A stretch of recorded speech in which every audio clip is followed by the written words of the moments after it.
Masakit. Para akong magkakasakit sa sakit ng katawan ko. 4 days na lang ako nagtrabaho. Pero grabe yung sakit ng katawan ko ay. Kanina pagising namin, alas 8, parang hindi ako makabangon. Sa sobrang sakit ng katawan ko talaga. Yung dito, ngalay na ngalay. Tapos sakit dito. Kakaano ko to ng kumot ba? Yung magpapalit ka ng kumot. Ay, yung cover ng kumot. Tapos igaganon mo pa.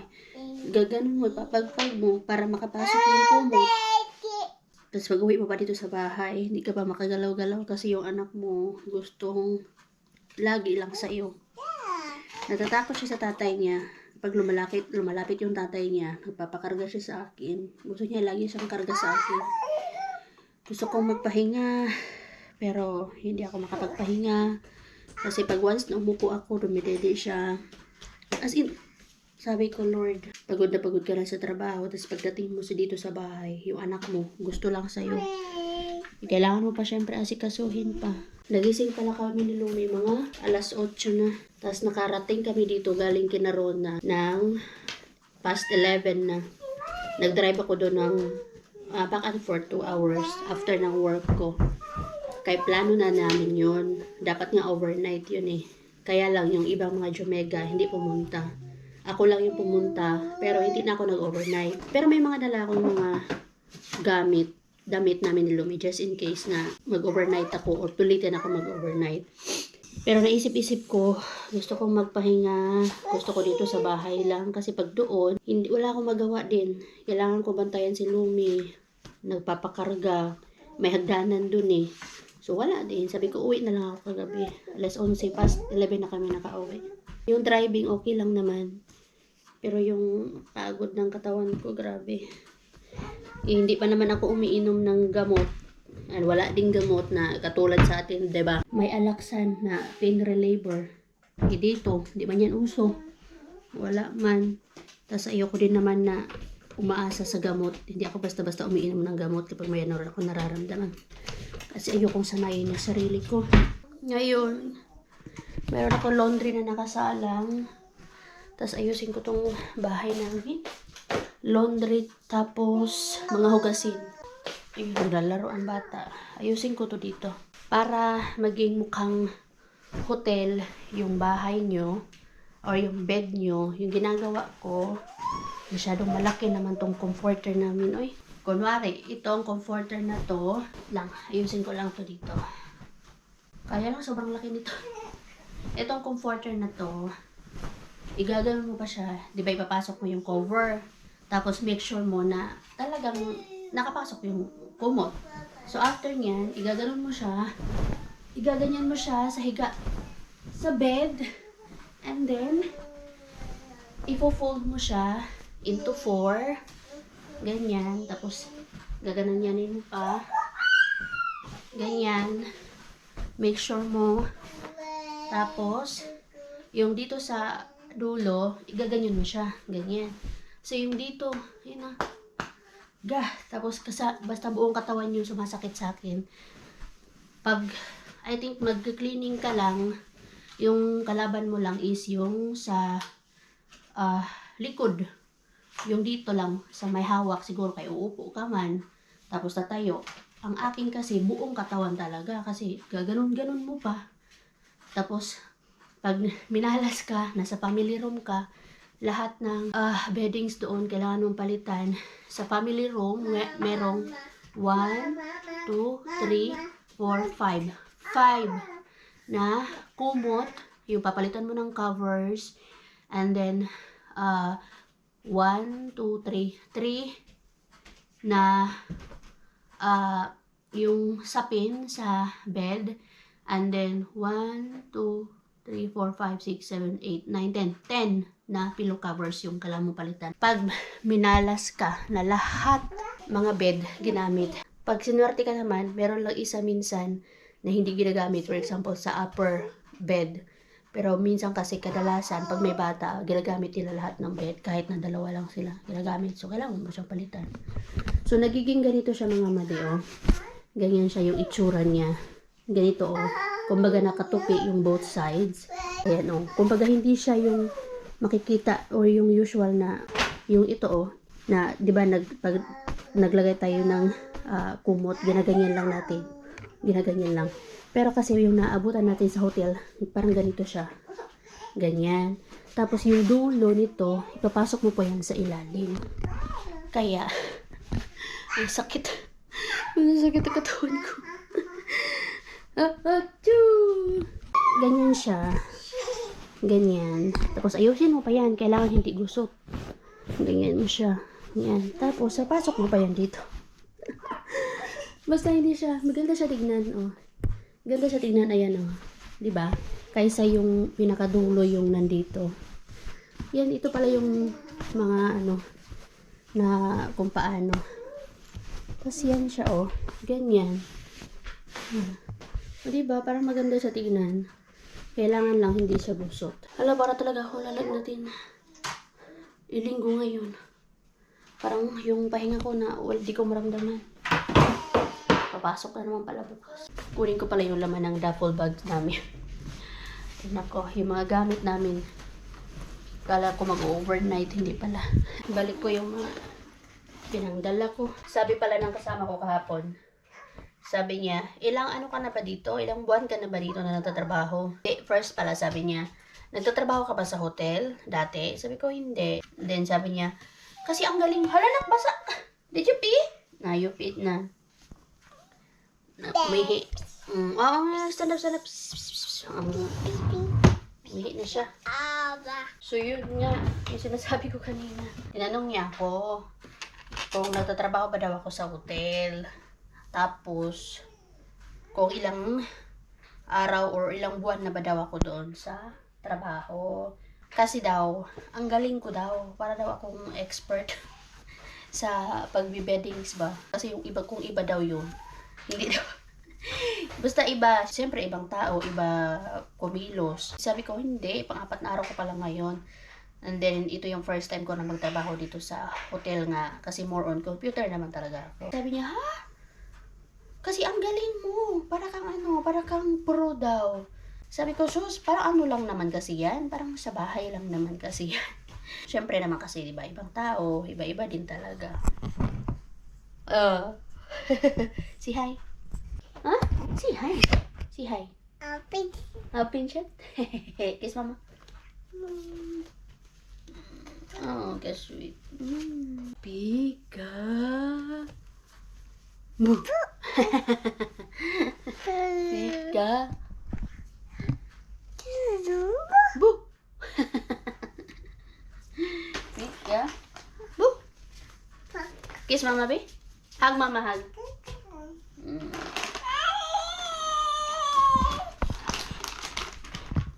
You want? You want snacks? Boy, what do you say to mama? Please. Mama. Mama, please. Itus. Itus. Mama, please. Rocker. Cute yung manak. The next day.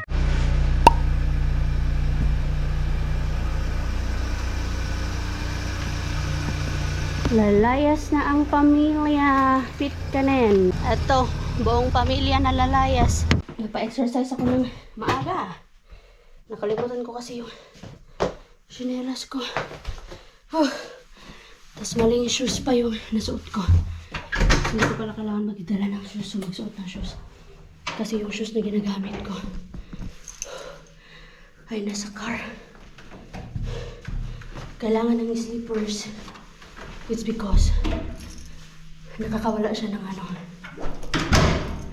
at least nabawas-bawasan yung sakit ng paa ko sa buong maghapon na trabaho. So yun, kami lahat aalis.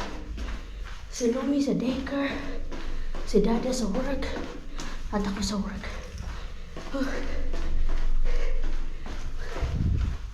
The reality ng buhay, Fit ka rin. Ito na yun. Maaga pa pala kami. 5 minutes pa before mag 7:30. Pero, sakto lang yun. Kasi yun din yung alis na Jusawa papuntang trabaho. Magpapadrop lang kami dun sa Paibacote. And of course, dahil hindi natin gagamitin yung sasakyan ngayon, magbabas tayo. And then later on, pipick upin ko si Lomi na naka-stroller kami. Dala ko yung stroller namin. Yung light lang, hindi na yung mabigat. Life. Sana hindi umulan mamaya kasi pag umulan ay naku. Pero may dala naman ako payong. Yun nga lang, walang rain cover si Lomi. Pero hindi yan ang ulan.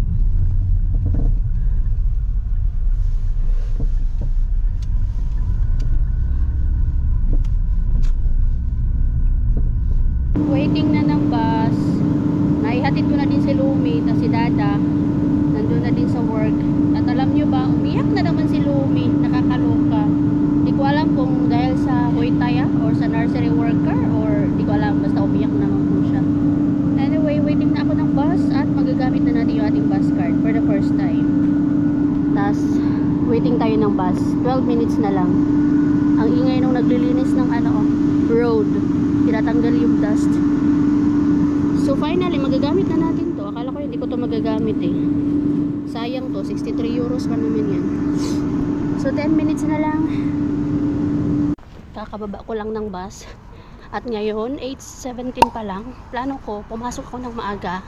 Like mga 8:20 or 8:25 sabihin na natin. Tapos, or 8:30. And then, mag-out ako ng alas 3 eksakto para meron akong 7 hours na working. Kasi yung 30 minutes, ibabawas yun. Hindi yun kasali. So, at least 7 hours tayo mag-work ngayon. And then, pick up ko si Lumi ng 4. Yes, 4 o di kaya 4:30. Para makapagpahinga. Pero hindi, pick upin ko na lang si Lumi. Pagka-uwi ko galing sa work, diretso ako ng daycare. Sana konti lang lilinisan namin ngayon. Pero hindi din maganda na ganun yung ipagpapray mo. Kasi paano naman yung negosyo nila. So, ang ipagpapray natin dapat is sana, kung madami man tayong lilinisan ngayon, kayanan natin. Bigyan tayo ni Lord na ang lakas para magawa natin yung trabaho natin. So, dito tayo. See you later. So, dito na tayo mga made. And 8:28 pa lang. Dumating tayo dito, 8:20. Pero, hindi pwede na ilagay mo yung 8:20. Ang kailangan mo ilagay, 8:30. 8:30 tayo magtatrabaho, start ang trabaho. Tapos, aalis tayo ng alas 3. So, 7 hours lang talaga. Nagulat ako kanina. Binago niya yung aking mga time in. Basta binago yung aking mga time in. Dumarating ako dito 8:40, 8:50, pero hindi pwede yun. Kailangan 9 daw talaga. 8:30 pwede. Gulat ako. Pero hindi tayo magrereklamo ngayon, no matter what happened. So tutulungan ko sila for 30 minutes. Dito ako sa 3rd floor. Pero yung aking naka-assign is yung isa nung Monday, ay nung Friday, ay nung Saturday. 30 minutes ko silang tutulungan. And then after that, mga 9. Magsusuot tayo ng mascot, mga mate. Iikot tayo sa restaurant. Kaya natin yan. So, trabaho mo na ang inyong Inderobi. Okay? Para sa pangarap.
2 days. Yan mga madi, ginaganyan siya.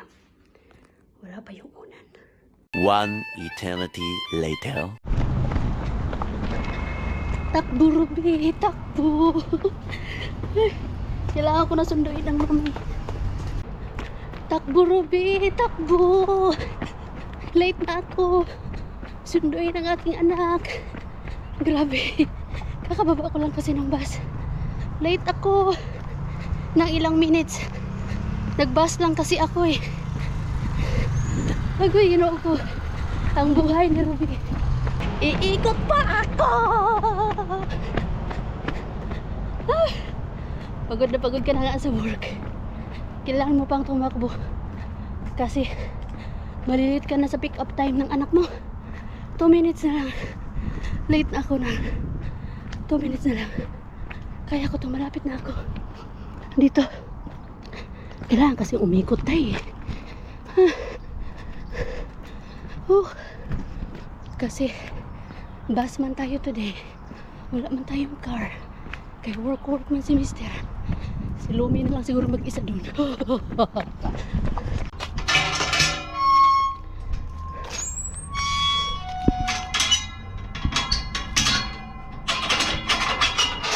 Nasaan kaya ang Lumi? Wala man sila dito sa labas. Woy! Woy! Salamat. Naabutan namin si Dada. Maaga pala yung out niya ngayon.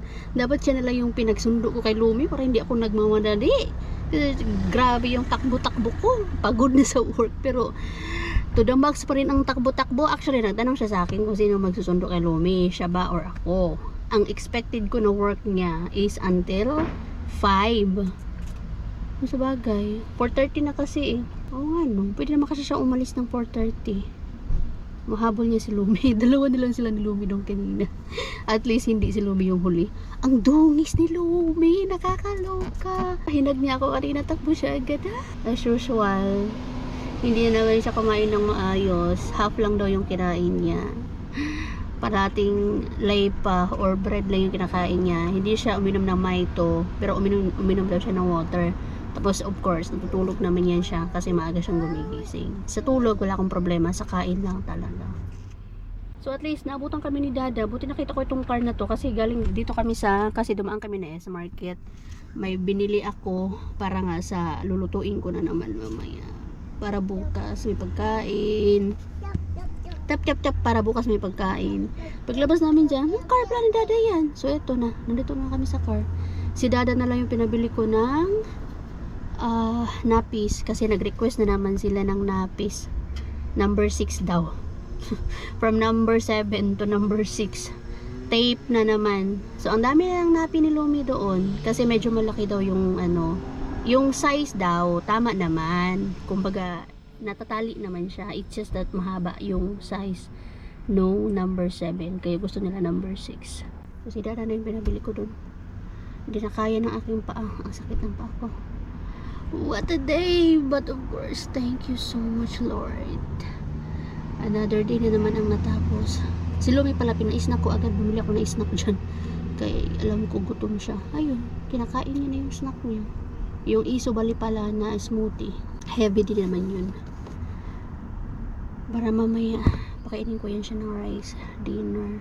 Rice. Hindi talaga siya matututo doon sa Matututo din yan. Kumain ng peruna or kung ano man yung finished food. Basta sa bahay, rice.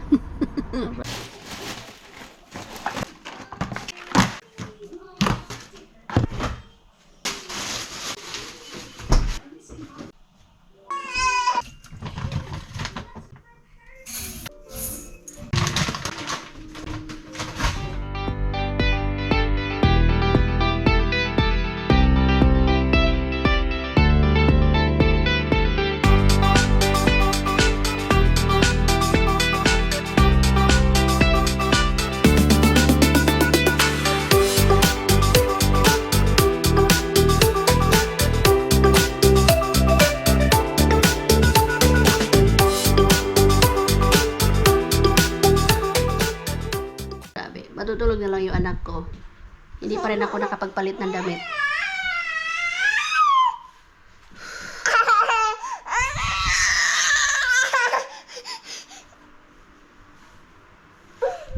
Where's the crow? Look at the crow. You want to read your books? You want to read your books? Pagkadating kanina, hindi pa nakakalapag ng mga pinamili. Gusto nang dumidi ng isa. So, pinadidi ko siya. And then, siguro mga naka 10 minutes lang. Magpalit muna si mama ng damit bago bago ka magdede. Patulugin ko na to. Say bye-bye. Say night-night. Say night-night.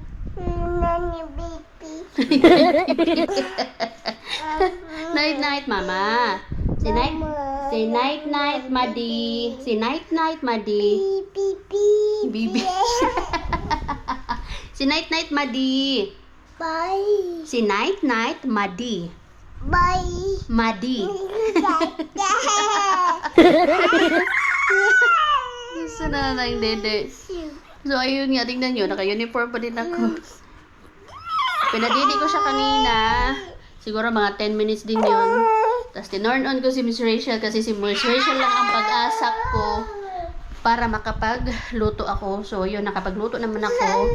Rice and dinulam. Then, after nun, pinakain ko to. So, sinabayan ko na din siya sa pagkain. Tapos, ito, na-ready ko na for bed. Pero, brushan ko pa siya.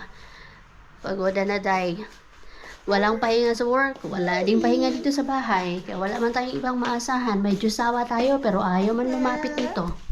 Sa ibang bagay na lang siya bumabawi. Panililinis. Tututbrushan ko pa pala to. Ay, fight tadahay, fight. Kaya ito man yung ginusto natin.